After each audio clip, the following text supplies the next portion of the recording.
Bonjour à tous, merci d'être venus aujourd'hui pour assister à cette première table ronde du festival Être Chef aujourd'hui. Je m'appelle Léo Bourdin, je suis journaliste culinaire et aujourd'hui je vais animer les débats autour d'une question qui nous intéresse beaucoup aujourd'hui, la question de la cuisine comme un levier d'intégration. Merci d'être venu aujourd'hui pour témoigner et discuter avec nous. Je vais vous présenter chacun. Donc nous avons Harouna Sow qui est juste à côté de moi, qui est le chef de la résidence, qui est le restaurant du Refugee Food qui se trouve à l'intérieur du Grand Contrôle. Harouna, tu es né en Mauritanie, tu as vécu ton enfance au Mali et tu es venu en France il y a un petit moment maintenant. Tu es arrivé sans papier et aujourd'hui tu es le chef du coup de ce restaurant et tu t'occupes aussi de la formation des jeunes chefs qui sont accueillis au Refugee Food. Kamal Mouzamouak, bonjour. Kamal, tu es auteur, journaliste, restaurateur. Tu nous viens du Liban. Tu as ouvert au milieu des années 2000 le Souk El Tayeb à Beyrouth, qui est un marché fermier qui accueille des petits producteurs venus d'un peu partout au Liban et qui met en avant leur savoir-faire culinaire. Ces mêmes producteurs vendent leurs produits à des prix équitables. En 2019, tu as ouvert Taoulé, qui est une table d'hôte intégrée au Souk El Tayeb. Et qui met à l'honneur chaque jour de la semaine des femmes libanaises, elles-mêmes venues des quatre coins du Liban, et qui mettent en valeur, qui mettent en scène, qui cuisinent les plats de leurs régions respectives. Il y a 2 semaines, tu as ouvert Taoulé Paris, donc en bas de la rue de la Folie-Méricourt. Finalement, une transposition de l'esprit de Taoulé Beyrouth à Paris. Voilà, merci d'être là. Valentine Pia, bonjour. Tu travailles pour le Refugee Food Festival et tu t'occupes de la coordination des formations et de l'insertion. Alessandra Montagne, hello. Tu es la chef de Nosso, qui veut dire le nôtre en portugais et brésilien, si je ne dis pas de bêtises. Tu es né au Brésil et tu es venu en France il y a un peu plus de 10 ans, si je ne dis pas de bêtises. Et tu exerces le métier de chef. Donc tu es très engagé sur les questions d'éco-responsabilité et tu milites aussi contre le gaspillage, de ne pas gaspiller en cuisine, excusez-moi. Merci d'être là. Moi, quand j'ai réfléchi à cette question de la cuisine comme un levier d'intégration, il y a quelque chose qui m'a tout de suite marqué, c'est que j'ai l'impression que la cuisine, le milieu de la cuisine, le secteur de la restauration, beaucoup plus qu'un autre, est un endroit dans lequel on peut partir de zéro. On peut construire tout à partir de rien, entre guillemets, ou en tout cas, pourvu qu'on en ait l'envie, pourvu qu'on ait une détermination. C'est un milieu qui apporte un cadre et qui permet d'évoluer rapidement et donc finalement de s'intégrer dans une société, dans un monde professionnel. Qu'est-ce que vous en pensez ? Harouna, je sais que quand tu es arrivé en France, tu étais sans papier, tu as dû construire énormément de choses. Qu'est-ce que tu as découvert dans la cuisine ? Qu'est-ce qui t'a attiré vers la cuisine en priorité plutôt qu'autre chose ? Alors, merci de m'accueillir. Avant tout, pour moi, la cuisine, en fait, au début, ce n'était pas une vocation. Parce que déjà, je viens dans des pays où nous, les hommes, on ne rentrait pas dans la cuisine. Donc, j'avais du mal à vraiment m'identifier dans cette branche-là. Mais j'ai croisé des hommes et des femmes qui m'ont transmis cette passion. Avant tout, d'abord, de m'engager en cuisine quand je suis parti faire mes stades de découverte dans différentes maisons. Ce que j'ai vu au début, c'était de l'ordre. Vu que moi, j'ai vécu au moins 16 ans dans ma vie... 16 ans dans ma vie où je faisais école coranique, c'est comme une secte. On est au milieu d'un village où on apprend à être marabout. Donc il y avait beaucoup de l'ordre, de respect d'un chef. Et quand je suis parti au Stade Laurent-Garros pour faire des stages de découverte, les métiers où que je peux faire en France, j'étais dans la cuisine. J'ai dit, bon, en fait, au début, on me disait la cuisine, c'est une histoire de femmes. Mais par contre, ce n'est pas la chose que j'ai vue au Stade Laurent-Garros. Du coup, j'ai appelé ma mère, parce que je ne fais rien sans ma mère, pour que je travaille dans la cuisine. Même elle m'a dit, non, non, mon fils, ne rentre pas dans ce milieu-là. Parce que même elle a vécu une expérience en Europe. Et après, elle est repartie parce qu'elle ne voulait pas vivre ici. Elle me dit, non, c'est trop dangereux pour toi. Je préfère que tu exerces un autre métier ou sinon tu peux revenir. Je dis, non, non, je ne suis pas parti pour ça. Je pense que je peux faire la cuisine et j'ai vu beaucoup, beaucoup d'hommes et de femmes qui travaillent dedans dans le respect. Et moi, j'ai envie de travailler dans ce domaine-là. Je n'avais pas de passion parce que déjà, moi, je ne savais même pas cuire une omelette avant que j'arrive en France. Donc, pour lui dire que c'est une passion pour moi, bon, c'était un petit peu chercher à la convaincre sans trop de... sans véritable motivation derrière. Mais quand même, j'ai réussi à la convaincre. Et quand je suis parti au Pullman, j'ai croisé un chef exceptionnel, Alain Losbar, qui m'a donné la chance de m'exprimer, qui m'a pris dans ses bras parce qu'il y avait le barrière de la langue. Je ne parlais pas du tout, pas beaucoup de français, même si quand même je venais dans des pays francophones. J'avais du mal à parler français. Il m'a expliqué tout le monde a sa place dans la cuisine. La cuisine, tu peux construire ta vie. Et au fur et à mesure de croiser ces personnes exceptionnelles, j'ai acquis la passion de cuisiner pour les autres, l'empathie des producteurs et de me faire un univers parce que depuis le début, depuis mon enfance, j'ai grandi dans un milieu de la nature. Je vivais que la nature et après faire des études, je ne savais rien faire d'autre. Et du coup, quand je suis parti au Royal Mansour, j'ai travaillé avec des personnes incroyables. Et ils m'ont dit que nous, on a pu construire tout ça grâce à la cuisine. Et il y a un fort engagement. J'ai dit, moi, je n'ai pas d'engagement en cuisine à part de payer mon loyer. Et quand réellement je suis parti au Sénégal et au Mali, quand j'ai eu mes papiers, je suis parti en vacances, j'ai fait une sorte d'audit à la maison.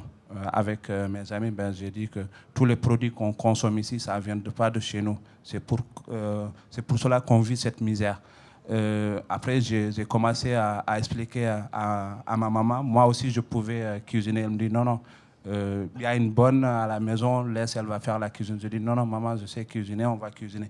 Et c'est là que mes frères commencent mon frère commence à rigoler. J'espère que on ne t'a pas formaté. J'ai dit non, non, c'est juste une histoire de bon sens et une histoire de partage et d'égalité. Pourquoi notre soeur elle cuisine et pourquoi pas moi? En plus, moi, je suis formé, je peux faire beaucoup de choses.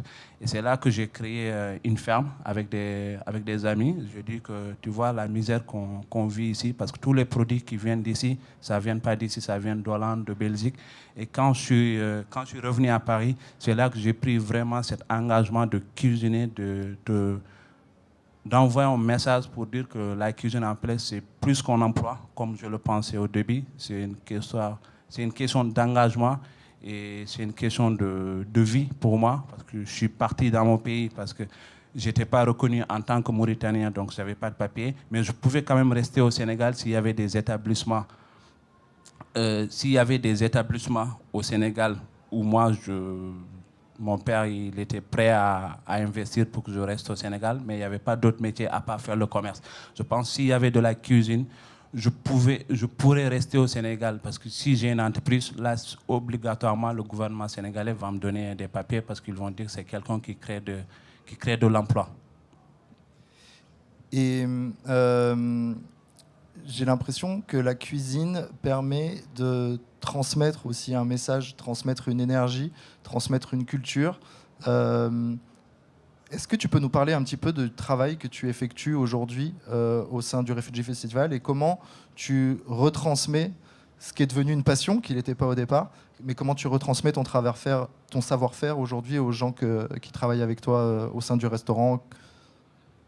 Alors, pour moi, d'abord, ça m'a permis de trouver ma place dans la société, parce que j'avais beaucoup de mal à trouver ma place. Déjà, il y a le barrière de la langue, il y a toute la culture à apprendre, mais dès que je rentre dans la cuisine, j'oublie tous mes soucis. Je sais que je suis en égalité avec mes collègues que je n'ai pas su dans le métro ou dans un autre restaurant. Et là, moi, c'est que j'essaie de transmettre au Refugee Food Festival, surtout ici, parce qu'en 2013, quand j'ai déposé ma demande d'asile, j'étais bénéficiaire de l'aide alimentaire. Donc, je voyais les plats qu'on nous donnait dans des centres israélites ou autres. On mangeait très mal. Et même si je mangeais quand même des restes en étant talibé au Mali, j'avais quand même une bonne palette pour savoir si les carottes sont bonnes ou autres. Donc, j'avais beaucoup de mal à manger et ça se passe comme ça dans les associations. Et quand il y a eu le Covid, j'ai appelé Marine Louis. Et qu'est-ce que je pouvais faire. Après, ils m'ont dit on va monter un projet de l'aide alimentaire. Si tu es chaud, tu peux venir. Et c'est là que j'ai commencé à cuisiner des repas pour des personnes de la rue, et notamment des hôpitaux et des personnes qui ont du mal à boucler les fins du mois. Et en faisant ça, j'ai découvert l'équipe de la résidence. Avant, j'avais du mal à travailler avec eux parce que Marine et Louis m'ont proposé d'être chef. J'ai dit honnêtement, à l'heure actuelle, c'était en 2018 quand j'étais au Royal Manso, à l'heure actuelle, je ne suis pas capable d'aider les personnes en insertion parce que j'ai pas une parole diplomate, j'ai pas cette sensation de travailler dans le social parce que c'est un métier de travailler dans le social. C'était trop dur. Et quand il y a eu le Covid, on a commencé à l'aide alimentaire, j'ai commencé à côtoyer leurs équipes. Tout de suite, j'ai vu qu'on a une histoire similaire entre Amel et moi et Raymond. C'est tous des personnes réfugiées qui ont vécu une histoire similaire que moi. Je pense que j'ai beaucoup de choses à les apporter et aussi parce qu'il y a une forme de revanche dedans. Et quand je suis parti au Pullman, il y a des commis, ils me disaient, mais tu ne sais pas faire une différence entre un brocoli et un chou-fleur. Comment tu veux devenir cuisinier? Est-ce que tu as choisi le bon métier? Donc pour moi, les apprendre ici, c'est une forme de revanche, de dire qu'il n'y a personne qui va aller dire ça. C'est moi qui vais les apprendre à cuisiner. Après, s'ils veulent aller dans d'autres établissements, au moins ils connaissent les bases. Tu as dit quelque chose de très intéressant en commençant. Tu as dit que la cuisine t'avait aidé et t'aide encore aujourd'hui à trouver une place dans la société. Du coup, je me tourne vers toi, Valentine. Par quels moyens le Refugee Food aujourd'hui aide certaines personnes à trouver leur place dans la société? Est-ce que tu peux me parler un petit peu du profil des gens que vous accompagnez et des différentes choses que vous mettez en place, votre action globale? Merci. Donc le Refugee Food, c'est une association, il y en a peut-être certains dans la salle qui connaissent, dont l'objectif est de contribuer au changement de regard sur les personnes réfugiées, de favoriser leur insertion professionnelle et en l'occurrence en cuisine, puisque c'est ça qu'on fait, et de valoriser les patrimoines culinaires venus d'ailleurs en réfléchissant à une alimentation équilibrée, juste et durable. Et pour faire cela, on a plusieurs activités. L'activité historique, on va dire, c'est le Refugee Food Festival. C'est un festival culinaire qui a lieu une fois par an au mois de juin autour de la Journée mondiale des réfugiés, qui est un festival qui permet de créer des collaborations entre des cuisiniers réfugiés et puis un restaurateur qui invite dans sa cuisine, le temps de quelques services, une personne pour mettre en valeur la cuisine de la personne invitée et faire parler autrement de l'accueil des personnes réfugiées. Il y a aussi d'autres programmes qui sont nés depuis l'existence du festival qui a commencé en 2016 à Paris et qui a aujourd'hui lieu dans une dizaine de villes en France et aussi à Genève. Il y a par exemple un restaurant d'insertion qui permet aussi de faire travailler des personnes réfugiées dans la brigade dont Aruna est aujourd'hui à la tête. Il y a un programme d'aide alimentaire, donc de production de repas par ces mêmes cuisiniers et cuisinières réfugiés qui sont envoyés par exemple dans des centres d'accueil de jour pour des personnes migrantes, mais pas seulement. Et il y a un programme de sensibilisation des collégiens à la question de l'alimentation et des migrations. Il y a un service traiteur avec le restaurant. Et enfin, des programmes de formation professionnelle. Voilà. Le but des formations professionnelles, c'est de permettre à des personnes réfugiées qui sont arrivées en France, qui étaient cuisiniers dans leur pays d'origine ou pas forcément, mais qui veulent travailler et qui veulent s'insérer dans ce métier-là, de passer par une formation professionnelle qui est adaptée, c'est-à-dire tout simplement qui contient des cours de français, des ateliers, un accompagnement pour pouvoir se concentrer sur une formation, aller jusqu'au bout, passer un diplôme et ensuite travailler en restauration. Et depuis, tu me demandais un petit peu le profil des personnes. Depuis qu'on travaille sur ces programmes de formation professionnelle dans 5 villes en France, on a accompagné 229 personnes réfugiées. Donc on a pu un peu dresser le portrait de qui sont ces personnes qui font ces formations professionnelles. Et en fait, c'est des profils extrêmement variés. Mais ça reflète la réalité de ce que sont les personnes réfugiées aujourd'hui en France. Je rappelle peut-être, si nécessaire, une personne réfugiée, c'est une personne qui a déposé une demande d'asile et qui a reçu une réponse positive et qui est protégée par la France et qui peut rester, qui a un titre de séjour, qui lui permet de travailler, etc. Une personne qui a subi des persécutions dans son pays d'origine et qui voilà, se voit délivrer une protection. Il y a 17 nationalités parmi les personnes qui font les formations. C'est une moyenne d'âge de 30 ans, une majorité d'hommes. On voudrait avoir plus de femmes. Je regarde Kamal parce que c'est un sujet aussi. On aimerait avoir plus de femmes dans nos parcours, mais on reçoit peut-être un petit peu moins de candidatures. En tout cas, on essaye d'en accompagner un maximum. Et comme je disais, ça peut être des gens qui n'ont jamais travaillé en cuisine, qui sont juste arrivés en se disant « Bon, moi, je suis aujourd'hui en France, je veux travailler, il faut que je commence quelque part, qu'est-ce que je peux faire et qu'est-ce que je sais faire ?» Et souvent, c'est ça qui vient en premier, c'est « je sais cuisiner et j'aime ça, j'aime cuisiner ». C'est souvent la première chose que disent les personnes quand elles veulent faire une formation professionnelle et qu'on les rencontre. C'est quelque chose d'intime, c'est quelque chose de personnel à quoi on se rattache quand on a besoin de recommencer quelque chose. Voilà. Alessandra, toi tu es née au Brésil, tu as vécu longtemps au Brésil, tu es venue en France il y a une petite dizaine d'années. Comment un peu plus 20 ans. 20 ans, excuse-moi. Et comment la cuisine t'a permis d'exprimer peut-être une forme d'identité culinaire? Comment tu cultives aujourd'hui le lien entre ton pays d'origine et le pays dans lequel tu vis aujourd'hui? En fait, c'est très intéressant de savoir que quand on quitte son pays, alors moi j'ai quitté le Brésil, j'avais 22 ans, j'avais pas un franc en poche, mais pas un sol. Je suis arrivée ici, j'avais rien. Et la seule chose que j'avais vraiment, c'était mes souvenirs. Et surtout les souvenirs culinaires. Évidemment, j'avais aucune passion particulière pour la cuisine. Je ne savais pas ce que je voulais faire forcément à ce moment-là. Mais oui, j'adorais cuisiner. Je savais cuisiner. J'ai toujours cuisiné depuis que j'étais petite. Et c'était à peu près la seule chose que je savais faire en arrivant ici, quoi. Donc, j'ai mis longtemps à m'intégrer dans la cuisine, à dire oui, c'est ça que je veux faire. Il a fallu quand même presque 10 ans avant de sauter le pas. Et puis quand finalement, je me suis rendu compte que c'était une passion, parce que voilà, j'ai cuisiné beaucoup pour la famille, pour les amis, pour les anniversaires, pour les baptêmes. Et ça prenait de plus en plus de place dans ma vie personnelle. Je ne lisais que des livres de cuisine. J'ai passé ma vie à regarder des tutos sur YouTube. Et je me suis dit, non, il y a quelque chose. Je crois que je vais faire ça pour toujours. Et puis là, j'ai sauté le pas. Et pour moi, c'était un déclic, une façon d'exister. Pour la première fois dans ma vie, j'ai commencé à voir, quand je suis arrivée en France, les gens qui étaient contents, en fait, quand je leur faisais à manger, ils étaient fiers, ils étaient admiratifs de ce que je faisais, alors que je faisais des trucs simples, des repas brésiliens, des petites choses simples. Et pour moi, ça m'a permis, en fait, d'exister, la cuisine.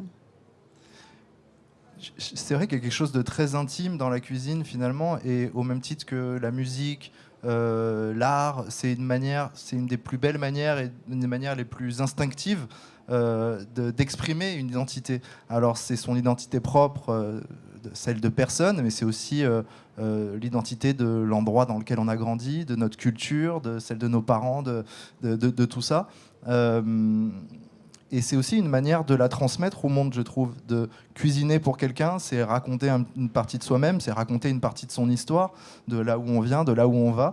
Et c'est quelque chose que tu mets beaucoup en avant, Kamal, comme ça je fais la transition, chez Taoulé, en mettant en avant justement la diversité des cultures culinaires régionales du Liban. Et c'est quelque chose pour lequel tu milites vachement, cette idée qu'on transmet un petit peu de soi-même à travers la cuisine. Et finalement, raconter aux autres son histoire, c'est aussi une manière de s'intégrer, c'est une manière de dire, d'appeler les gens à embrasser, à manger cette diversité, littéralement. Ben, je ne peux pas le dire aussi bien que tu l'as dit, Léo, et je t'ai dit que l'article pardon, que tu as écrit la semaine passée était une des plus belles choses qui ait jamais été écrite sur nous, parce que tu as regardé avec ton cœur et tu as dit que quand on donne à manger à quelqu'un, on donne une partie de soi. Et en fait, c'est ça. Aruna, c'est ce qu'il fait, c'est ce qu'Alessandra fait. Je pense qu'Alessandra, Valentine, moi et Aruna, on est habillés de la même façon.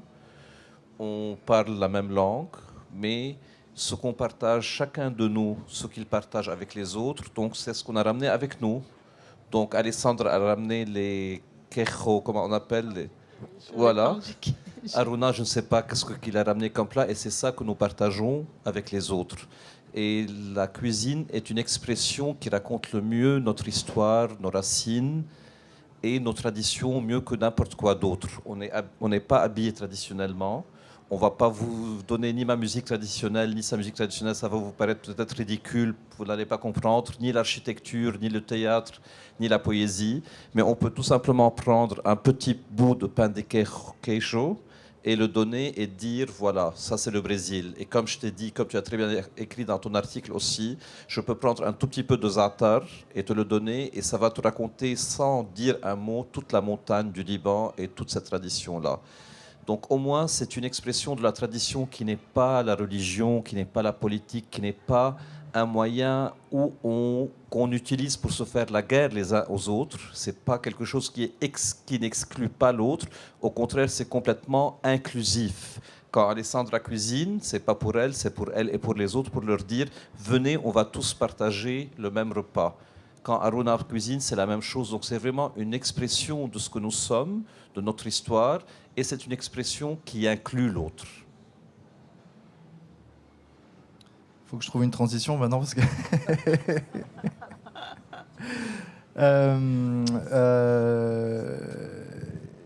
il y a aussi cette transmission. Alors évidemment, la culture est quelque chose de très important, mais il y a cette notion de transmission dans la cuisine. Il y a cette transmission des techniques culinaires. Et j'ai l'impression que... du coup, je bafouille, je trouve plus mes mots, je suis désolé. Il y a cette idée d'accompagnement aussi, donc dans le refugee food, dans le travail que tu fais chez Taoulet, d'accompagner une certaine culture, dans ce que tu fais aussi, Alessandra, parce que j'avais cette idée en tête et c'est ça qui m'a un petit peu perturbé, mais je sais qu'aujourd'hui, toi-même, tu as été présente sur le refugee food festival il y a quelques années.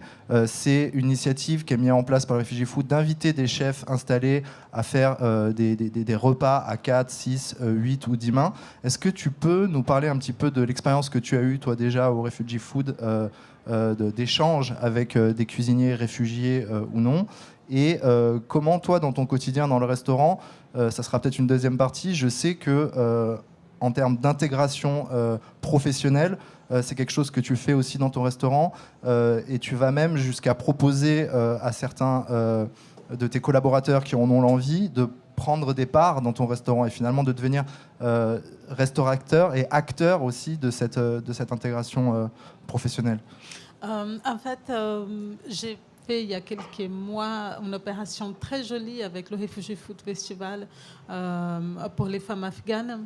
En fait, ils m'ont proposé de cuisiner pour aider les enfants et les femmes en difficulté qui arrivaient en France un peu dans la même situation que moi. Moi, j'avais un enfant, j'avais une vie très, très, très compliquée. Donc, quand on parle de violence faite aux femmes, les femmes donnent besoin avec un enfant et qu'on me parle à moi, je ne peux pas faire autrement que de dire oui, parce que c'est dans mon ADN, c'est dans mes tripes. Donc, nous avons cuisiné ensemble, tous les deux, avec plusieurs personnes, et c'était un moment d'échange absolument magique. Enfin, j'étais dans mon élément, je faisais quelque chose que je croyais profondément. Et puis, tout le monde qui était là, tout le monde était heureux d'être là, en fait. On était là... il y avait plusieurs personnes avec lesquelles on ne pouvait pas communiquer parce qu'on n'avait pas des mots, on ne parlait pas la même langue, mais on parlait une langue universelle qui est la cuisine. Donc, c'était une soirée exceptionnelle que je garderai très chère à moi. Et puis, oui, je reçois parfois des jeunes réfugiés qui viennent de telle ou telle association, qui passent un mois avec moi. Le dernier en date, c'est Mohamed. C'était vraiment très, très beau de passer ce mois avec lui. Et puis, on sent cette cassure, cette blessure, cette peur que moi j'ai pu avoir par le passé parce que j'avais un visa étudiant seulement quand je suis arrivée en France et un visa étudiant qui s'est transformé en visa de travail. Et il y a toujours cette peur à la fin de l'année ou des 2 ans qui suivent de ne pas avoir son visa qui est revalidé. Vous savez, c'est une panique qu'on a quand on veut, qu'on aime ce pays parce que j'aime profondément la France et je voulais de toutes les façons, quoi qu'il arrive, rester ici. C'était presque une mort de penser qu'on allait me mettre dehors. Mais c'était horrible, c'était la panique à chaque fois. Et aujourd'hui, de voir qu'il y a des gens qui arrivent chez moi et qui, je sens ça dans leur comportement, dans leur façon de faire. On a envie de les aider, on a envie de leur donner des armes, on a envie de leur donner envie de se battre, de leur transmettre une passion et de leur dire c'est possible, vous pouvez le faire. Moi, je suis un exemple. Il y en a plein d'exemples partout, des gens qui sont arrivés ici, qui aiment cette terre, qui aiment ce peuple, qui veulent partager, qui veulent donner, qui veulent construire une belle histoire. Donc, vous avez toute votre place, que ce soit par l'intégration via la cuisine ou via un autre métier, mais il faut rentrer quelque part dans la société par une porte. Donc, la cuisine, c'est peut-être la porte plus facile, parce qu'on sait tous cuisiner, plus ou moins. Donc, rentrer par là et puis on verra ensuite. Et la plupart des gens restent, et c'est magnifique de les retrouver après, et puis d'entendre de si belles histoires, c'est émouvant en fait. Voilà. Valentine, à quel moment vous intervenez au Refugee Food pour justement donner ces outils à des personnes qui viennent d'arriver sur le sol français, qui se retrouvent dans cette insécurité dont tu parles, Alessandra, et qui vont vers la cuisine pour trouver finalement une formation, un débouché professionnel. Est-ce que tu peux m'expliquer un petit peu en détail l'accompagnement des différentes formations que vous proposez et à quel moment commence l'accompagnement de vos différentes formations ? Alors, les personnes qui nous sont orientées pour réaliser des formations nous sont orientées souvent par des associations qui les hébergent, qui les accompagnent, ou les deux. C'est la grande majorité. Donc ce sont des personnes qui ont le statut de réfugié et qui voudraient se former ou travailler en France et qui ont un intérêt pour la cuisine. Et l'accompagnement commence à ce moment-là. Et c'est vrai aussi, par exemple, pour participer au festival ou pour travailler, puisqu'on recrute parfois des gens pour travailler dans le restaurant. Et notre mission, si je peux dire, c'est d'accueillir ces personnes et d'évaluer avec elles leurs projets et d'adapter en fonction de ce qu'on peut leur proposer. Dans le cas des formations, on essaye de faire en sorte qu'elles soient le plus ouvertes possible. La seule chose qu'on demande aux personnes, c'est d'avoir un niveau minimum de français et d'être motivées pour travailler en cuisine. Parce que la cuisine, c'est quand même un métier avec des conditions un peu difficiles. Donc il faut être en mesure de connaître ça et d'accepter ça. Mais à partir de ce moment-là, lorsque les personnes intègrent la formation et commencent les cours de français, les cours de cuisine, etc., notre rôle, c'est aussi de transmettre quelque chose avec les cours de français, évidemment, parce que c'est un sujet important, et les codes aussi. Et pas seulement les codes de la restauration, mais les codes de la société française en général. Et les personnes, quand elles font les parcours de formation avec nous, elles font aussi des stages dans des restaurants. Et ça, c'est une partie qui est tellement importante parce que c'est beaucoup là où ça se joue aussi. On est au contact d'une équipe de cuisine, de gens qui vont peut-être pas forcément vous faire de cadeaux, mais au contraire, vous traiter comme n'importe qui d'autre. Et c'est là où on commence à comprendre qu'est-ce qu'on attend de nous dans la cuisine. Et on compte aussi sur les chefs et les restaurateurs qui accompagnent des personnes pour comprendre qu'il y a une partie de l'apprentissage et de l'acquisition des codes qui se fait dans les entreprises. Et il y a un rôle énorme à jouer par l'équipe qui accompagne. Et c'est très important. Et je peux peut-être passer la parole à Harouna, si tu me permets, parce que Harouna a accueilli des stagiaires de cuisine dans le restaurant, plusieurs stagiaires de la formation commis de cuisine. Est-ce que tu peux peut-être nous dire comment ça s'est passé, l'intégration ? Alors, Pour moi, toutes choses, quand ils viennent ici, je les explique plutôt. Je demande leur motivation de faire ce métier. Est-ce qu'ils sont vraiment poussés par des associations pour qu'ils fassent le métier de cuisine parce que c'est un métier qui recrute. Et surtout, je les demande parce que moi-même, j'avais ce regard.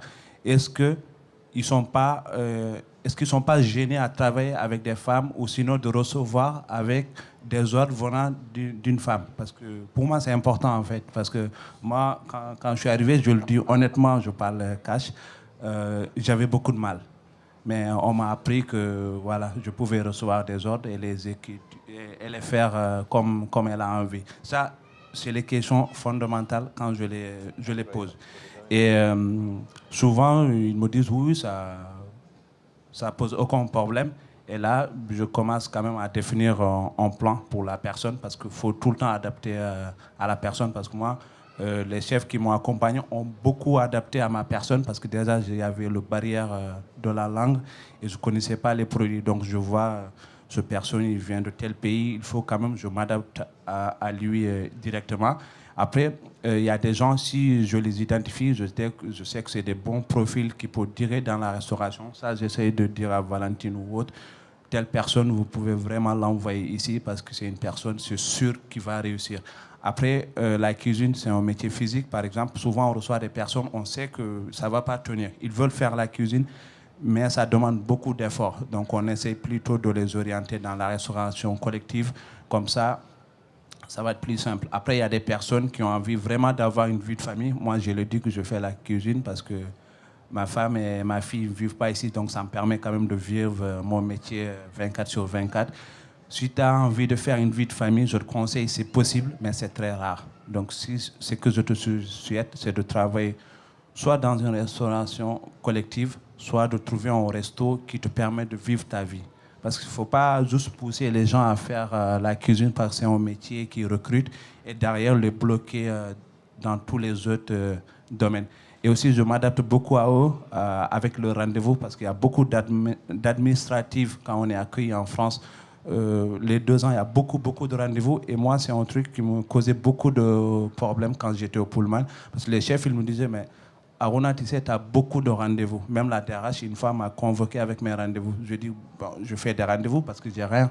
Même, je ne suis pas né avec une carte vitale, déjà. J'ai beaucoup de rendez-vous. Si vous me permettez, donnez-moi je vais quand même honorer tous mes rendez-vous pour que je puisse être tranquille d'ici 3 ans.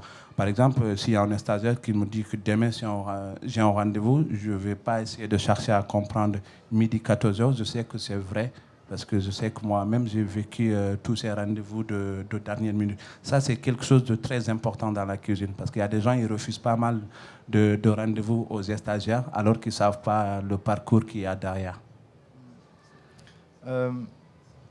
En parlant de cuisine et de confection de cuisine, tu disais tout à l'heure que parmi tous les gens que tu accueilles en formation, il y en a beaucoup qui ont des techniques culinaires qui sont différentes des tiennes ou différentes peut-être du socle commun des techniques de base culinaires.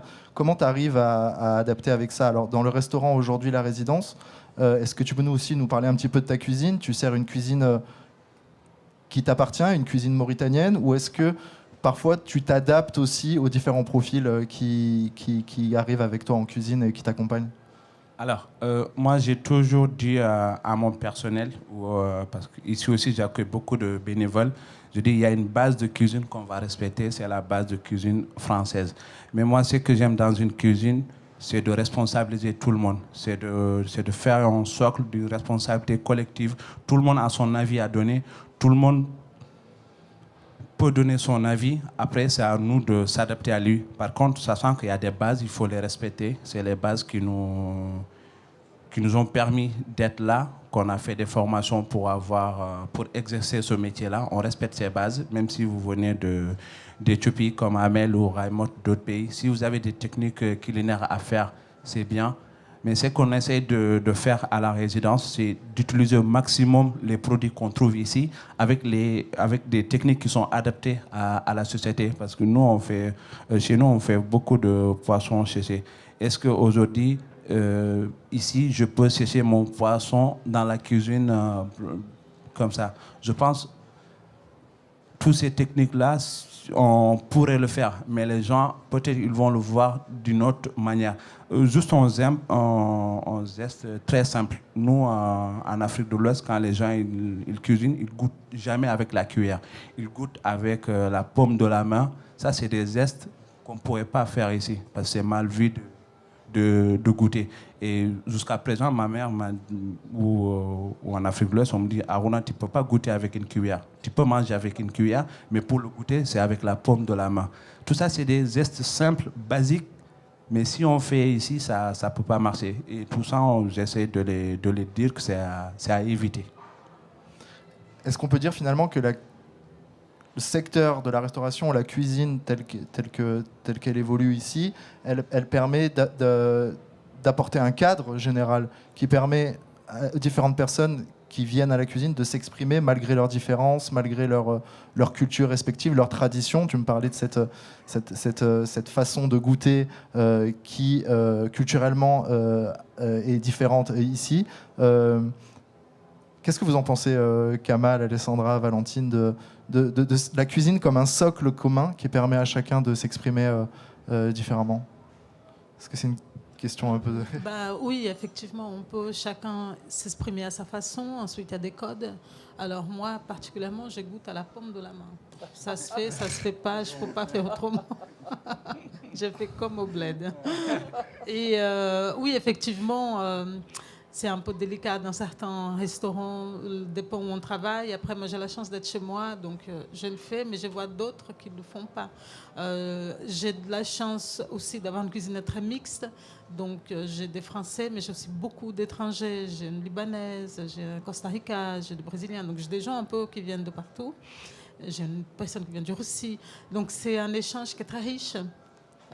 Chacun a une façon, un comportement, une façon de faire, un tempérament qui est aussi très typique de leur pays, de leurs origines. Et on apprend énormément les uns avec les autres. Et au final, c'est une équipe, on est ensemble tout le temps, on passe beaucoup de temps ensemble. Et donc cette richesse et cette différence, en fait, devient une richesse pour le restaurant, pour les gens qui viennent manger et pour chacun d'entre nous, parce qu'on apprend énormément les uns avec les autres. Et ce levier d'intégration, il est aussi là, en fait, d'avoir un endroit avec une diversité, avec plusieurs personnes qui savent faire plusieurs choses différentes, qui mangent une chose d'une façon complètement différente dans son pays, puis on va le réadapter en France, on va utiliser tel ou tel assaisonnement. Donc voilà, donc ça c'est la cuisine chez Nosso. Et, enfin, j'adore travailler avec ces personnes-là. Et puis d'apprendre avec eux. Voilà. Kamal, dans ton restaurant, tu accouches aussi d'une certaine culture de la cuisine libanaise qui n'est pas forcément connue en France. On a une certaine idée de la cuisine libanaise quand on va dans le restaurant libanais. La dernière fois, quand je t'ai interrogé, tu m'expliquais qu'il y avait c'est intéressant dans ce cadre-là d'en parler. Il y avait une cuisine libanaise des restaurants et une cuisine libanaise domestique de la maison qui n'était pas la même et qu'on n'avait pas forcément l'occasion de goûter, à moins d'être invité chez les gens. Et j'aime bien cette idée aussi que le restaurant puisse être un lieu dans lequel s'expriment des identités, des cultures qui sont de l'ordre un petit peu de l'intime et qui se découvrent à la société en général et finalement finissent par s'y intégrer et à connaître une deuxième existence. Qu'est-ce que tu peux me dire là-dessus? C'est comme tu disais, quand on parle de cuisine libanaise en général, dans tous les pays du monde, quand on parle de cuisine de restaurant, la cuisine de restaurant est une forme un peu sophistiquée de la cuisine de maison. Au Liban, ce sont deux cuisines complètement différentes. Quand on parle de cuisine libanaise, les gens connaissent le sfiha et le kibbé au Brésil. Donc ça, pour nous, c'est du street food, le falafel, le shawarma. Ou le restaurant, on mange des mezés. Ça, c'est ce que j'appelle la cuisine publique. Donc c'est une cuisine complètement différente de ce qu'on mange à la maison. À la maison, on mange une cuisine différente qui est plus saisonnière, qui est plus régionale, et c'est des ragoûts. Donc, et on n'a pas accès à ça, sauf si on va dans les maisons, quoi. Donc c'est à travers Taoulé, on essaie de raconter ou de découvrir cette cuisine régionale. Et il faut se rappeler aussi d'une chose très très importante, c'est qu'aujourd'hui, quand on parle de restaurant et de manger ou de dormir, ce qu'on appelle le secteur de hospitality en anglais, ou du food and beverage. Donc quand on parle de hospitality, donc je ne sais pas si on dit hospitalité en français techniquement, on prend toujours comme repère les restaurants et les hôtels. Et on oublie que l'hospitalité, en fin de compte, commence à inviter quelqu'un chez soi à la maison et à lui donner le lit du petit enfant qui va dormir sur le canapé. On lui donne ce lit-là. Ou à lui dire, venez, on va partager notre propre repas. On a oublié que la base de l'hospitalité, c'est la maison. Et ce n'est pas du tout l'espace professionnel qui est un restaurant ou un hôtel. Aruna, dans tout ce qu'il a parlé, il a parlé de sa maman 15 fois, donc c'est ça la base. Donc on oublie que l'hospitalité, c'est ça. On oublie que la cuisine, à la base, c'est ça. Une maman, une femme, c'est elle. Ce sont ces deux femmes-là qui ont donné vie à des enfants. C'est pas moi, ni Aruna, ni toi. Donc physiquement, c'est la femme qui donne la vie. C'est la femme qui entretient cette vie d'abord en allaitant son enfant et en sachant le mieux comment est-ce qu'elle va nourrir cet enfant et sa famille d'amour et de nourriture plus tard.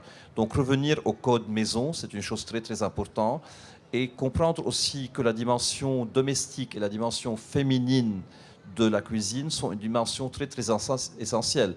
Quand je viens de rencontrer, je pensais qu'Aruna s'occupait de la musique tout à l'heure et j'adorais sa musique, je n'avais pas compris qu'on était ensemble. Et qu'il était, donc je dis, tu es chef. Quand on s'est assis, il me dit, non, je suis cuisinier. Et c'est ce que je dis moi aussi. Moi, je suis cuisinier, je ne suis pas chef. Parce que chef, c'est un métier où on a une brigade. C'est comme être un chef d'entreprise, quoi. Et cuisinier, c'est quelque chose d'autre. Cuisinier, c'est plutôt à l'échelle domestique et simple, où tu veux nourrir les autres sans nécessairement être ce chef d'entreprise-là qui est le chef. Donc, c'est plusieurs dimensions de la nourriture et de la cuisine que nous avons tendance à oublier. Super, on a beaucoup discuté, ça fait plus de 3/4 d'heure. Est-ce que on va peut-être passer aux questions-réponses, si vous avez des questions à poser à nos invités.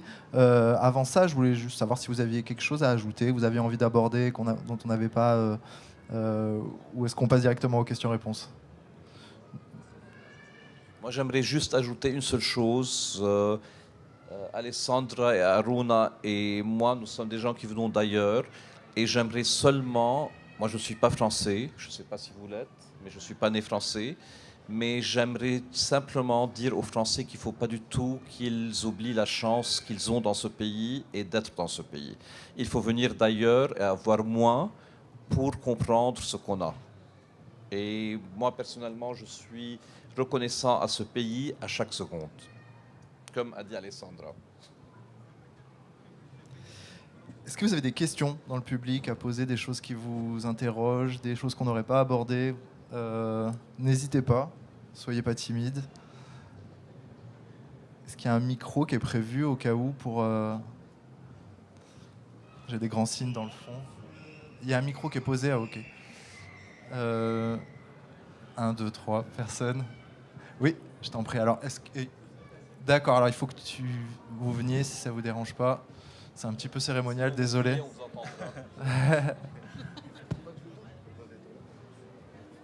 Bonjour, ça marche? Ouais. Alors moi j'ai une question par rapport à votre parcours de chef. Si vous avez, j'ai l'impression, donc il y a Aruna qui est passé par le Refugee Food Festival. Est-ce qu'il y a eu un parcours, et donc tu n'as pas eu de formation dans une école en particulier? Donc pour les deux autres, est-ce que vous êtes passé par une formation dans une école de cuisine française? Et est-ce que ce rapport à l'intégration qui est fait par le partage avec les clients, et c'est aussi fait avec le reste de la profession, donc vous intégrer avec vos pairs cuisiniers français? Ou est-ce qu'il y a une barrière à ce niveau-là avec d'autres chefs? Voilà. Alors, moi, je suis passée par une école de cuisine. Donc, j'ai fait une école de cuisine, une école de pâtisserie.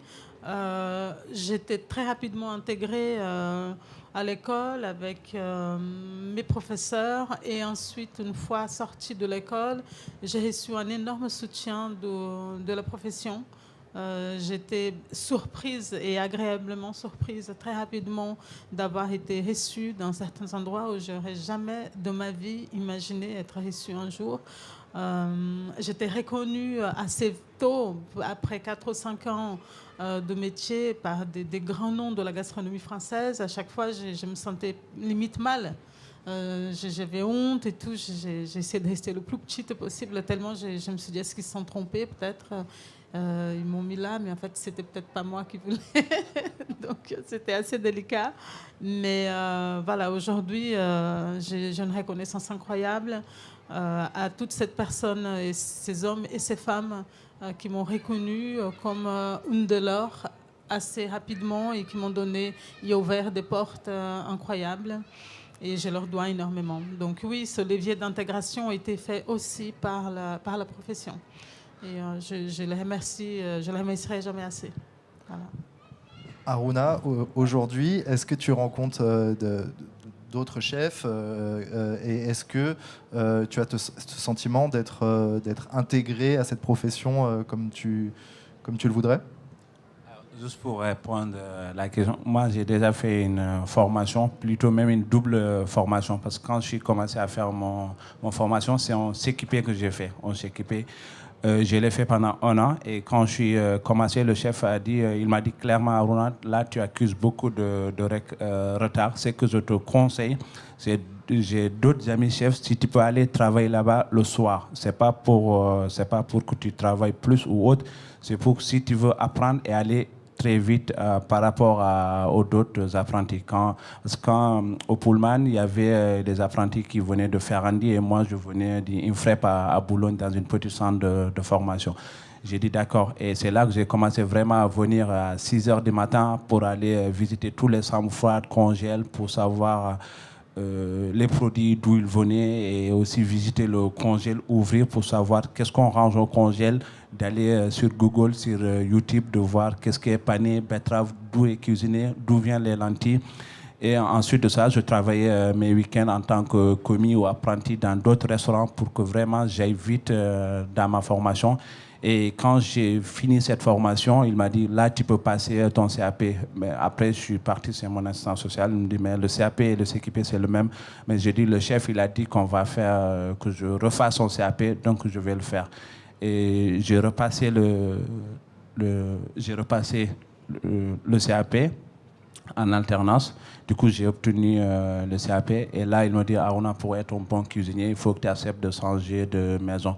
Ben, j'ai dit que la chef, j'ai signé un CDI, je vais bientôt avoir mon appartement. J'ai dit non, c'est pas ça. Si tu veux vraiment être un cuisinier, il faut que tu acceptes de changer de maison. Je te conseille de te voler sur tes propres ailes. Et c'est là où je suis parti dans d'autres maisons. Et l'une des maisons où j'ai vraiment acquis une fierté, c'est quand j'étais au Royal Mansour. Parce que je suis parti, il y avait des mecs qui venaient de Japon, parce que c'était le chef Noubi et Rémi Van qui a fait le meilleur ouvrier de France. Il y avait que des bons chefs de parti avec des bels établissements.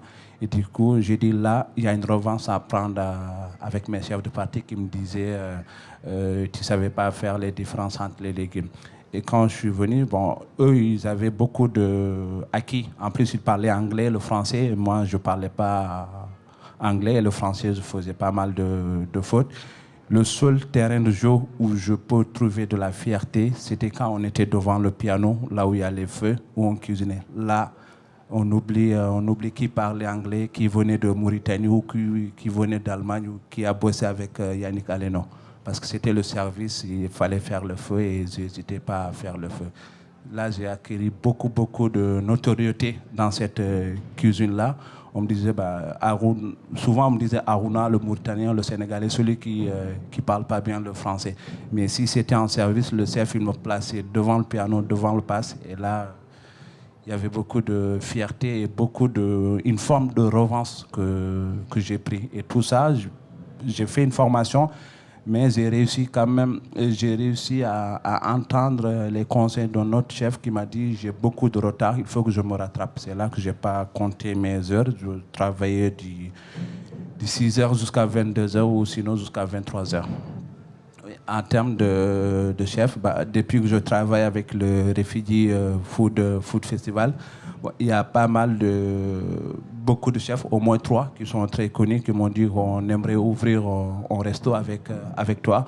Bon, je pense que j'ai pris l'engagement d'être libre, de faire des choses comme je le vois, des choses qui me plaisent. Je dis, pour moi, travailler dans cette association-là, c'est mon engagement et je prends beaucoup de plaisir en donnant du plaisir. En plus, c'est des hommes et des femmes qui sont derrière, qui ont tous vécu une expérience similaire que moi. Donc, c'est à mon tour de les aider.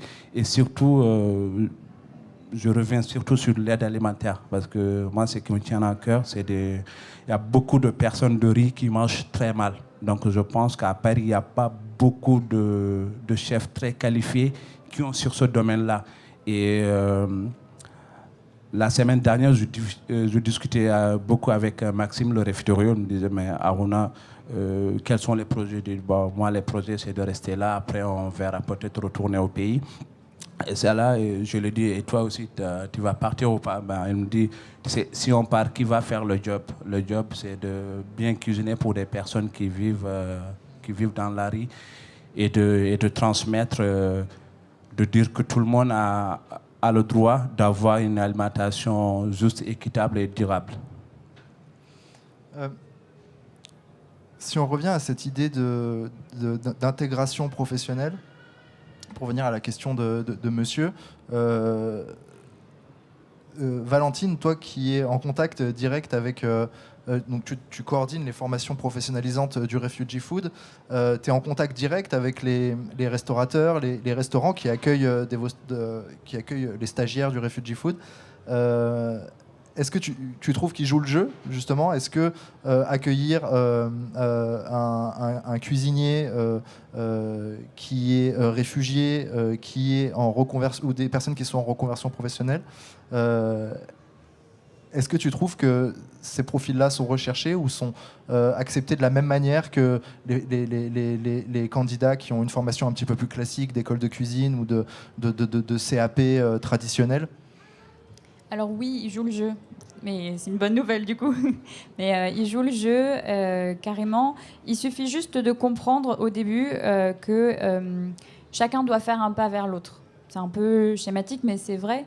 Les personnes réfugiées, pour la plupart, ont encore des progrès à faire en français quand elles commencent une formation ou quand elles font des stages. Mais elles ont,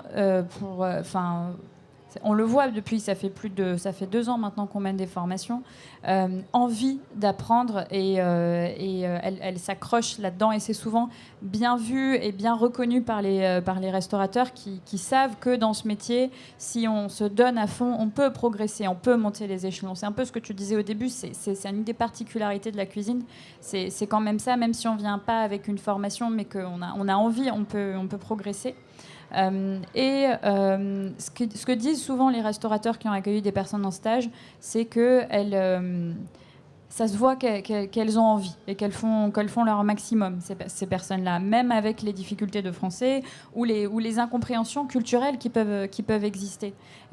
Et c'est aussi comme ça qu'on essaye de présenter les choses aux restaurateurs, parce qu'on est constamment en train de rechercher de nouveaux restaurants pour prendre des personnes en stage dans le cadre de leur formation. Et puis d'ailleurs, s'il y a des restaurateurs dans la salle, il ne faut pas hésiter à nous faire signe, parce que c'est vrai. Mais après, dans les faits, dans la très grande majorité des cas, ça se passe bien. Il y a d'ailleurs pas mal de restaurants qui ont accueilli des stagiaires, en plus c'est des périodes courtes, c'est quelques semaines, qui ensuite ont recruté la personne dans le restaurant. Et vous n'êtes pas sans savoir qu'il y a beaucoup de postes à pourvoir en restauration, en particulier en ce moment depuis la crise Covid. Et quand je pense aux stagiaires de la formation qui s'appelle Sésame, qui ont été recrutés dans des restaurants suite à la formation, la majorité c'est en CDI, donc c'est bon signe. Donc ça veut dire que c'est possible, et que vraiment là où ça se joue, c'est de comprendre que ces personnes ont encore juste une marche à gravir et qu'il faut quand même avoir un rôle de formation et d'accompagnement, mais après ça se passe bien. Est-ce que c'est une responsabilité aujourd'hui des chefs et restaurateurs de donner cette chance-là à ces personnes qui ont des profils un petit peu différents, des parcours de vie peut-être un peu plus compliqués que la majorité des gens qui sont sur le marché du travail? C'est une question un peu rhétorique, mais... La preuve en est avec... Je pense en tant que chef, on peut faire une mission de service public. parce que le service public a droit de nous intégrer à la société. Je pense que c'est la base, et même pour eux, ça devrait être essentiel. Il y a beaucoup de chefs qui ont accompagné des personnes comme nous surtout notamment sur l'intégration. Et je dis, on ne peut pas intégrer dans un pays si on ne connaît pas une culture. Je pense que la gastronomie c'est une culture très forte en France. Moi, ça m'a permis quand même de découvrir toutes les régions de France sans commencer à voyager. Il y a des Français, des voyages qu'on faisait des œufs avec du vin ou du fromage. Alors que je n'ai pas voyagé, je n'ai jamais été en Auvergne, je n'ai jamais été dans le sud. Mais par contre, si c'était de parler des régions, là, je connaissais toutes ces régions-là, mais ils me disent comment tu as fait. Je dis, je travaille en cuisine, il y a des producteurs qui viennent nous voir, il y a des chefs qui nous expliquent d'où vient ce produit. Et comparé à des personnes comme moi, qui étaient en France depuis 2013, qui travaillent dans le bâtiment ou dans d'autres, parce que même j'ai un ami qui travaille au Georges Pompidou. Lui, il a la chance quand même de faire de super bonnes études. Mais quand on parle de France, il me dit, mais vous les cuisiniers, vous avez pris une longueur d'avance à nous. Je dis non, je travaille dans un domaine où c'est très fort en France, donc ça nous permet quand même de travailler avec les différentes branches de la nation même. Et du coup, il me disait, moi, les 2 jours que j'ai reçus à l'OFI, ça ne m'a pas permis d'apprendre beaucoup de choses. J'ai dit, moi, j'apprends tous les jours dans mon métier. C'est intéressant, oui, cette idée qu'aussi, de la même manière que la cuisine va être un moyen de transmettre sa culture personnelle, c'est aussi un moyen de s'approprier la culture du pays dans lequel on évolue. Et ce que tu dis est hyper parlant avec les produits, où finalement en France, c'est vrai que le territoire français a cette chance d'avoir une diversité de produits vraiment presque unique au monde. Je pense qu'il n'y a pas beaucoup de pays dans le monde où il y a autant de diversité de produits, car autant de climats différents, autant de paysages différents. Et finalement, oui, c'est ça, on parle d'intégration, mais intégrer ces produits-là à sa cuisine personnelle et sensible et identitaire, c'est une vraie forme d'intégration, et pas uniquement parfois travailler avec des produits qui viennent de l'autre bout du monde parce qu'on vient de l'autre bout du monde. Bien. Est-ce que quelqu'un a une autre question, éventuellement, et a le courage de venir jusqu'au micro, juste ici, je t'en prie. Je sais pas si je suis assez grande. Je suis pas très grande. Bonjour. Si vous aviez un conseil à donner à la personne que vous étiez quand vous êtes arrivé en France, quel serait ce conseil à tous les trois ?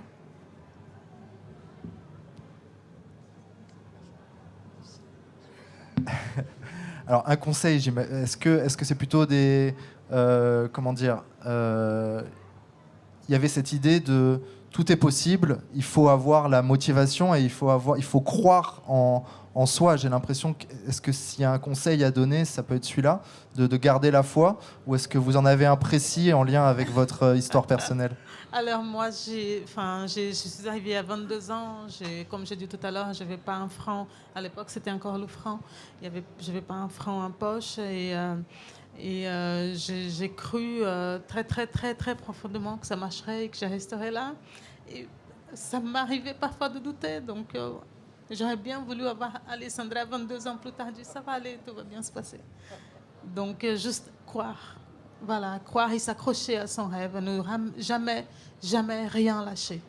Voilà, il faut y croire. Quoi. Des œillères. Oui, voilà, il faut foncer, il faut y croire. Alors, on conseille, je pense, quand on décide de partir, on part toujours avec une valise de culture énorme, sachant qu'on va aussi aller dans un pays qui a une culture. Donc, je pense il faut d'abord faire une concession. Il faut d'abord mettre quelque chose d'une partie de sa vie à côté.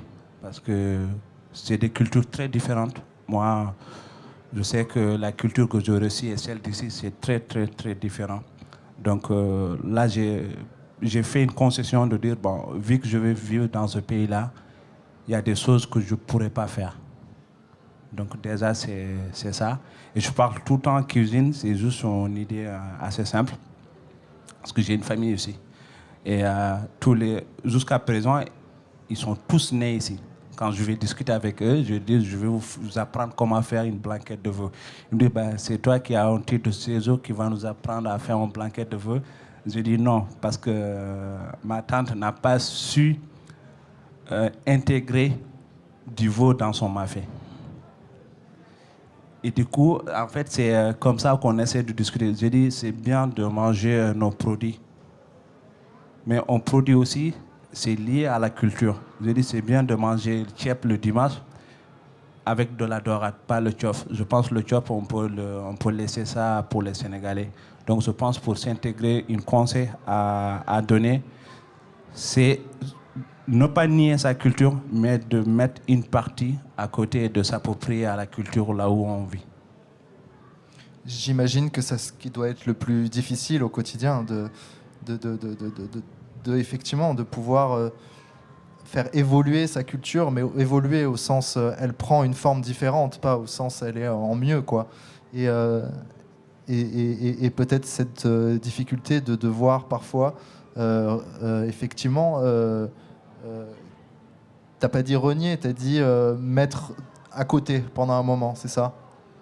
Pendant un moment et pour toujours. Pour toujours, si ok. on décide de vivre dans un pays, c'est pas parce que là j'ai envie d'avoir ça, il faut que je le mets à côté, de le reprendre. Non, c'est de le mettre à côté. C'est une très bonne culture, mais je pense qu'il y a des choses qui peuvent marcher chez moi qui ne marcheraient pas là. Ou si je le fais, c'est mal vu au point de vue de la société. Il y a quelque chose de très important, donc vous deux, vous m'arrêtez si j'ai tort. Quand on vit très longtemps dans un autre pays que le sien, moi je suis plus totalement brésilienne, je ne serai jamais totalement française, rien qu'avec mon accent, on sait immédiatement que je ne suis pas née ici. Et ça, c'est quelque chose d'assez difficile, parce que toi, quand tu retournes chez toi, on va dire « Ah, le français ». Voilà, tu n'es plus de là-bas. Et ici, « Ah, la brésilienne ». Donc, à un moment donné, il faut accepter aussi le fait que quand on quitte son pays, on quitte aussi une certaine forme d'identité, mais on y gagne aussi dans plein. Enfin, forcément, quand on renonce de vivre dans son pays, on renonce à quelque chose parce qu'on choisit une autre chose, donc forcément on renonce. Mais ce qu'on gagne, c'est tellement énorme. Moi, en tout cas, j'ai gagné une vie, une famille, des amis, une culture, et je ne regrette absolument pas ça. Mais ça aussi, c'est très important. On restera toujours l'étranger. Et dans la cuisine, il y a... Juste répondre à Alessandra. Je t'en prie, vas-y.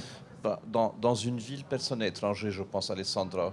Quand je pense à New York, qui est new-yorkais? Est-ce qu'il y a quelqu'un qui est new-yorkais? C'est l'homme blanc, c'est les Indiens d'Amérique, ou c'est qui est new-yorkais? Et je pense que quand on est dans une ville, je ne vais pas dire dans un pays, mais quand on est dans une ville, moi je me suis déplacé maintenant de l'autre bout du 11e jusqu'ici, je suis parisien aussi. Non, je ne suis pas né à Paris. Non, je connais pas comment on parle à Paris ou les blagues. Mais quand on vit dans un endroit et qu'on participe à construire cet endroit, on est de cet endroit. Toi, tu fais quelque chose à Paris ou pas? Oui, tu fais quelque chose, donc tu es parisienne. Tu ne dis pas un mot maintenant, donc tu participes, il y a 20 personnes, 50 personnes qui t'écoutent, donc oui, tu es parisienne. Tu vas pas aller cuisiner plus tard. Donc c'est pour des gens, c'est qui les Parisiens qui vont venir chez toi? C'est des gens qui sont nés à Paris. Est-ce que tu prends un passeport? Pour des gens qui vont venir manger chez toi, c'est des touristes et des gens qui sont d'ici. Qu'est-ce que ça veut dire des gens d'ici? Donc tant qu'on contribue à la construction d'une ville, on est de cette ville. Donc oui, tu es parisienne. Et j'ai l'impression que, en tant que cuisinier, puisque la cuisine est un art qui sort de vos mains, qui sort de votre identité, de vos cultures, c'est un métier. C'est aussi une manière de faire vivre ces cultures-là et de les faire persister, de les faire se mélanger, de les faire se prendre de nouvelles formes. Il y avait cet exemple assez frappant que j'avais eu en venant chez toi, Kamal, où je vais te laisser peut-être le raconter, mais cette histoire de... Non, tu racontes mieux. Il y a la tradition du petit déjeuner libanais où on mange un manouché, comme ça qu'on dit, et donc qui est une galette de pain qui est cuite au four. Et traditionnellement, ce sont les mamans dans les villages libanais qui envoient leur enfant, le dernier garçon, si je ne dis pas de bêtises, qui envoie le dernier garçon au four avec une poignée de za'atar, qui est donc ce mélange d'aromates et d'épices que le boulanger du village va déverser sur son pain, et l'enfant revient chez lui avec du coup ce manouche et ce pain qui est prêt à être consommé par la famille. Donc c'est une tradition typiquement rurale libanaise. Et toi, quand tu es arrivé à Paris, le restaurant, le lieu que tu as trouvé, tu t'es rendu compte qu'en face il y avait une pizzeria. Tu es allé voir des gens de cette pizzeria et tu leur as demandé quoi? Tu leur as demandé, est-ce que de la même manière que moi j'ai grandi avec cette idée-là, si je vous apporte du za'atar, si je vous apporte ce mélange-là, vous pouvez le mettre sur votre pain. Et en fait, tu as recréé cette tradition-là. Pourtant, on est à des milliers de kilomètres de Beyrouth. Donc il y a une manière de faire vivre et de la transposer, en fait. Voilà, je trouve que c'est ça. C'est-à-dire ne pas l'arrêter, ne pas la faire... complètement changé. On parle beaucoup de cuisine fusion où c'est vraiment des mélanges et du coup on prend A plus B et on fait quelque chose entre les deux. J'ai l'impression que dans la façon chacun vous avez d'aborder la cuisine, vous avez aussi cette manière de transposer la culture, de s'adapter. Le mec d'en face, c'est Sonny's Pizza. C'est une pizza, donc c'est italien. C'est pas une pizza italienne, c'est des pizzas de Brooklyn un peu épaisses. On envoie le za'atar, qui est un mélange d'aromates, pas d'épices, il n'y a pas d'épices, et de sumac et de sésame dilué dans l'huile d'olive. Et il fait une manouche, je ne vais pas dire plus bonne, mais presque aussi bonne, pas presque aussi bonne que celle qu'on mange à Beyrouth ou dans les montagnes du Liban. Donc voilà. Et j'aime bien cette idée que, comme tu parlais tout à l'heure de cette manière dont on se sent parisien, on se sent français, parce que dans un temps dans une réalité, on est là à ce moment-là et on fait partie de cette communauté, et c'est ça finalement qui définit l'identité. Là, de la même manière, on se sent manouché entre guillemets, mais dans le sens où on peut pas être en même temps. Si on va manger libanais, on peut pas être au Liban quand on est à Paris. Si on va manger mauritanien chez Harounasso, on sera toujours à Paris au Grand Contrôle, on sera pas en Mauritanie. Et pourtant, à l'instant T, dans ce moment-là, c'est une représentation de finalement la cuisine libanaise à Paris, une représentation de la cuisine d'Alessandra à Paris, la cuisine d'Harouna à Paris, et je trouve ça assez beau en fait. Merci beaucoup d'avoir été là aujourd'hui, merci de nous avoir suivis, merci à chacun d'entre vous d'avoir donné de votre temps, et il y a d'autres tables rondes cet après-midi, je vous invite à regarder le programme, et si vous n'avez pas encore déjeuner, vous avez la cuisine d'Harouna qui est pas loin.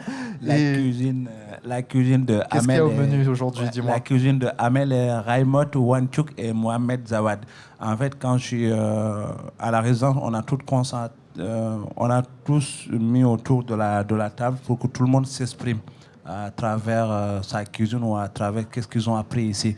Donc du coup, on a décidé avec l'équipe des Refugee Food au bureau de donner la chance les filles de faire leur cuisine, la cuisine qui les représente et la cuisine qui les représente ici à Ground Control. Donc il y a Amel qui a proposé un plat venant de son pays qui est une galette de Ndjara, une galette de teff qu'il le mange en plat national en Éthiopie.